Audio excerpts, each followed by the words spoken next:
biggest regret at old age. ඔයාගේ ජීවිතයේ සැඳෑ සමයේදී ඔයා පසුතැවිලි වෙන්න පුළුවන් කාරණා 6ක් ගැන තමයි අද මම මගේ පොඩ්කාස්ට් එකෙන් කතා කරන්නේ. හරි එහෙනම් අපි බලමු මොනවාද ඒ කාරණා කියලා. අංක 6 කාරණා විදිහට මම ඕගලන්ට අරගෙන අවිල්ලා තියෙන්නේ not starting a business. ඔයාගේ වර්තමාන කාලයේදී ඇයි ඔයා ව්‍යාපාරයක් ආරම්භ කරේ නැත්තේ කියලා ඔයා අනිවාර්යයෙන්ම ඔයාගේ සැඳෑ සමයේදී පසුතැවිලි වෙවි. ඒකට හේතුව තමයි ඔයා රජයේ රස්සාවක් නම් කරන්නේ. ඔයා පෞද්ගලික අංශයේ රස්සාවක් නම් කරන්නේ. ඇත්තටම කිව්වොත් අටපහ රස්සාවකට එහෙම නැත්නම් ජොබ් එකකට හිර වෙච්ච මිනිස්සෙක්ට කවදාවත් තමන්ගේ හීන තමන්ගේ ඩ්‍රීම්ස් අචීව් කරගන්න එක ඇත්තටම කළ නොහැකි දෙයක් කියලා තමයි අපිට කතා කරන්නට වෙන්නේ. ඒකට හේතුව තමයි අධික ස්ට්‍රෙස් එකක් එක්ක හරිම සුළු වැටුපකට ජොබ් එකක් කරන මිනිස්සෙක්ට තමන්ගේ ආසාවල් තමන්ගේ කැමැත්ත තමන්ගේ හීන ළඟා කරගන්න හරිම අමාරුයි. ඒක නිසා ඔයාට කවදාරි දවසක ඔයාගේම කියලා ව්‍යාපාරයක් නිර්මාණය කරගත්තේ නැත්නම් ගොඩනගා ගත්තේ නැත්නම් එහෙම අනිවාර්යයෙන්ම ඔයා ඒ පිළිබඳව ඔයාගේ සැදෑ කාලයේදී රීග්‍රෙට් වෙඩි කියන එක ගැන තමයි මම අද 6 වෙනි කාරණාව විදිහට කතා කරන්නේ. එතකොට මම පස්වෙනි කාරණාව විදිහට අරගෙන තියෙන්නේ not having a healthy එහෙම නැත්නම් fit body.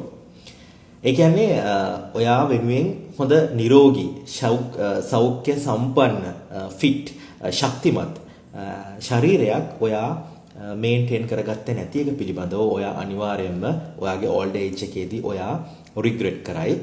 ඉතින් ඒක නිසා හැම වෙලෙම සෞඛ්‍ය සම්පන්න ආහාර ලබා ගැනීමෙන් එතකොට සෞඛ්‍ය සම්පන්න ජීවන රටාවකට හුරු වෙලා ව්‍යායාමත් එකතු කරගෙන හරිම කඩවසම් නිරෝගී ශක්තිමත් ෆිට් බොඩි එකක් ඔයා තියාගත්තොත් එම අනිවාර්යයෙන්ම ඔයාගේ ඕල්ඩ් ඒජ් එකේදී ඔයාගේ සැඳෑ සමයේදී ඔයා කොයිම වෙලාවකවත් පොසිටිව් වෙන එකක් නැහැ. අංක 4 කාරණාව විදිහට මම අරගෙන තියෙන්නේ not saving for retirement. මේක වර්තමානයේ අපි ගොඩක් දකිනවා වයසට ගියපු ගොඩක් අය ඇත්තටම මුදල් හින්දා ඒගොල්ලෝ හරිම අපහසුතාවයට පත් වෙලා ඉන්නවා. සමහර වෙලාවට තමන්ට අවශ්‍ය කරන ආහාර පාන ටික, තමන්ට අවශ්‍ය කරන බෙහෙත් හේත් ටික, තමන්ට අවශ්‍ය කරන ඇඳුම් පැළඳුමක් පවා තමන්ට ගන්න ඇත්තටම මුදල් ඒගොල්ලන්ට නැහැ. නමුත් මේ හැම දෙනෙක්ම වගේ තරුණ කාලේ රස්සා කරපු මහන්සි වෙලා වැඩ කරපු කට්ටිය ඒ වුණාට තමන් වෙනුවෙන් තමන්ගේ සැඳෑ සමය වෙනුවෙන් තමන්ගේ රිටයර්මන්ට් එක වෙනුවෙන් කිසිම දෙයක් ප්ලෑන් කළා කිසිම මුදලක් හෝ වත්කමක් ඉතුරු කරගෙන නැති නිසා අනිවාර්යයෙන්ම ඒගොල්ලෝ තමන්ගේ සැඳෑ සමයේදී රීග්‍රෙට් කරනවා. ඉතින් ඔන්න ඒක biggest regret එකක් විදිහට තමයි මම අරගෙන තියෙන්නේ ඔයාගේ old age එකේදී ඔයාට සිද්ධ වෙන්න පුළුවන් කාරණාවක් කියලා. අංක 3 කාරණාව විදිහට මම අරගෙන තියෙන්නේ not traveling around the world. ඒ කියන්නේ ඔයා ලෝකෙ වටේ සංචාරය නොකළොත් එහෙම අඩුම තරමේ ඔයාගේ තියෙන කැපැසිටි එක හැටියට ඔයාට මේ තමන්ගේ රටේ මම ඉන්නේ ශ්‍රී ලංකාවේදී ශ්‍රී ලංකාව වටේ හරි ඔයාට සංචාරය කරන්නට නොහැකි වුණොත් එහෙම ඔයා අනිවාර්යයෙන්ම ඒක රීග්‍රෙට් එකක් විදිහට අනිවාර්යයෙන්ම දකි ඔයාගේ සැඳයක් සමයේදී. ඉතින් ඒක නිසා not traveling around the world කියන රීග්‍රෙට් එක ඔයාගේ ලයිෆ් එකේ ඔයාගේ old age එකේදී තියාගන්න නැති වෙන නම් අනිවාර්යයෙන්ම ඔයාට හැකි පමණින් වෙලාව තියෙන හැම වෙලාවකම මේ ලෝකේ මේ රට මේ ලෝකේ දකින්න අනිවාර්යයෙන්ම සංචාරය කරන්න ගවේෂණය කරන්න යන්න අනිවාර්යයෙන්ම ඒක එහෙම නැති වුණොත් එමේ ඔයාගේ ලයිෆ් එකේ තියෙන ලොකු රිග්‍රෙට් එකක් වෙයි අනිවාර්යයෙන්ම. අංක 2 කාරණාව විදිහට මම අරගෙන තියෙන්නේ not spending much time with family. මේකත් ගොඩක් දිනකට මගහැරෙන දෙයක්. කාර්යබහුල ජීවිතයක් ගත කරද්දී ඔයාගේ පවුලත් එක්ක ඔයා කාලය ගත කරන්න ඔයා වෙලාව වෙන් කරගන්න ඕනේ.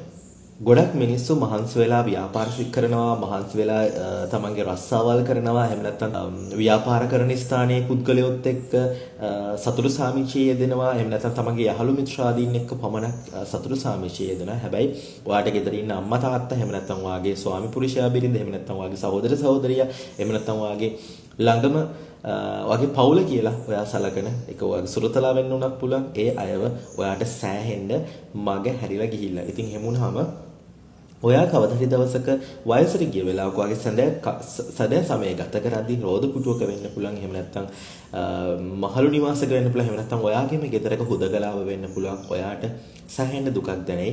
ඇයි මම මගේ ආදරණීය පවුලත් එක්ක යම් කාලයක් ගත කරේ නැත්තේ කියලා. ඉතින් ඒක නිසා ඒක එහෙම නොවෙන්න නම් ඔයා අද මේ වෙද්දි හොඳ කාලයක් ඔයාගේ පවුලේ අයත් එක්ක ගත කරන්න අමතක කරන්න එපා. අංක 1 කාරණාව විදිහට මම අරගෙන තියෙන්නේ කාරණා 6න් අවසාන කාරණාව විදිහට මම අරගෙන තියෙන not expressing personal feelings. මේක ගොඩාක් වෙලාවට ගැහැණු පිරිමි කිසිම ભેදයක් නැතුව අතීතයේ ඉඳලම සිද්ධ වෙන කාරණාවක්.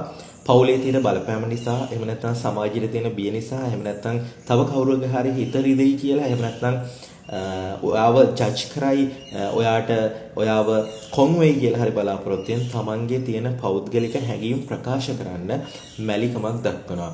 ඉතින් මේ ජීවිතය කියලා කියන්නේ සමාජයවත් ලෝකයවත් තෘප්තිමත් කරන්න නෙමෙයි. අපි ඇවිල්ලා තියෙන්නේ කාටවත් හානියක් නොවන ආකාරයෙන් අපිව සතුටින් තියන්න අපි අනිවාර්යයෙන්ම උත්සාහ කරන්න ඕනේ. එහෙම නැති වුණොත් එහෙම මේ දිරලා යන ශරීරය මේ වයසට ගිහිල්ලා අපි අපේ ජීවිතය ගත කරද්දී අපිට සෑහෙන ලොකු පසුතැවීමක් ඇති වෙයි. අපි අපේ ඒ හැඟීම්, අපේ සිතිවිලි අපි නාස්ති කරගත්තා කියන හැඟීම එදාට සමාජයවත් ලෝකෙවත් කවුරුත් අපිව සනසන්නට අපි ළඟ නැති වෙවි. ඉතින් ඒක නිසා උදාහරණ විදිහට ගත්තොත් එහෙම කෙනෙක් තමන්ගේ ආදරණීය පෙම්වතා හෝ පෙම්වතිය අතහැරලා පවුලෙන් කියන එහෙම නැත්නම් පවුලෙන් බල කරන කෙනෙක්ව විවාහ වෙලා ජීවත් වෙන්න සිද්ධ වීම ගණන් අපිට මේකට ඇතුළත් කරන්න පුළුවන්. එහෙම නැත්නම් කෙනෙක් පිළිබඳව ඔයාට ඇති වෙච්ච හැඟීමක්, ආදරණීය හැඟීමක් ඔයා තවමත් ඒක විස්තර කරන්න නැතුව ඒ කෙනාට කියන්නේ නැතුව ඔයා ඒක විඳවමින් ඉන්නවා වෙන්න පුළුවන්. එහෙම නැත්නම් පවුලක් විතර ගත්තාම ඔයගොල්ලෝ විවාහ වෙලා ඉන්න කපල් එකක් වුණත් ඇත්තටම ඔයගොල්ලන් ආස කරන දේවල් ගමනක් බිමනක් යන්න ආස වුණා නම්, ක්ලබ් එකකට යන්න ආස වුණා නම්, එහෙම නැත්නම් පන්සලකට කෝවිලකට යන්න ආස වුණා නම්, මේ දේවල් අනිත් කෙනා අකමැතියි කියලා හිතලා ඔයාගේ හැඟීම් ඔයාව මරලා ඔයාගේ හැඟීම් ඔයා යටපත් කරගෙන ජීවත් වෙච්ච කෙනෙක් නම් අනිවාර්යයෙන්ම ඔයාට ඒ පිළිබඳව සැඳෑ කාලෙදී පොස්තව ලියන්නට සිද්ධ වෙනවා කියන එක තමයි අපි මෙහිදී සඳහන් කරන්නේ. ඒ වගේම තමයි ඔයා තරුණයෙක් නම්, ඔබ ආසයි නම් ඩාන්ස් කරන්න, ඔබ ආසයි නම් තියටර් එකට යන්න, ඔබ ආසයි නම් මියුසිකල් එකක් බලන්න යන්න, එහෙම නැත්නම් ඔබ ආසයි නම් තව කෙනෙක් එක්ක ඩේට් කරන්න යන්න, එහෙම නැත්නම් ඔබ ආසයි නම් ඔබට හිත කැමති විදිහට සබාදහමත් එක්ක ඉන්නේ සංචාරය කරන්න, එහෙම නැත්නම් කවුරුන් හරි ආශ්‍රය කරන්නේ හැම දෙයක්ම ඒ හැම ආශාවක්ම මරා දමා ජීවත් වුණොත් එහෙම ඔයාගේ සැඳෑ කාලයේදී ඔයා වයසට ගියපු ඔයාගේ ඕල්ඩ් ඒජ් එකේදී ඔයාට හිතේ ඔයා ඒක ඔයාට කරගත්ත ලොකු මිස්ටේක් එකක් කියලා ඔයා රිග්‍රෙට් වෙයි. ඉතින් ඔන්න මම මේ පොඩ්කාස්ට් එකෙන් අරගෙන ආවේ biggest mistakes වෙන්න පුළුවන් regrets ඕල්ඩ් ඒජ් එකේදී 6ක් පිළිබඳව. ඉතින් එහෙනම් ඒ මිස්ටේක්ස් ඔයාගෙත් අපේ ජීවිතේ ඉස්සරහට සිද්ධ කරගන්නේ නැති වෙන්න අද වර්තමානයේදී කටයුතු කරන්න කියලා මම ඔයගලන්ට ආදරෙන් මතක් කරනවා. එහෙනම් තවත් ලස්සන වැදගත් මාතෘකාවක් එක්ක මම මගේ ඊළඟ පොඩ්කාස්ට් එකෙන් ඔයගලන්ව හම්බ වෙන්නම්. ස්තුතියි.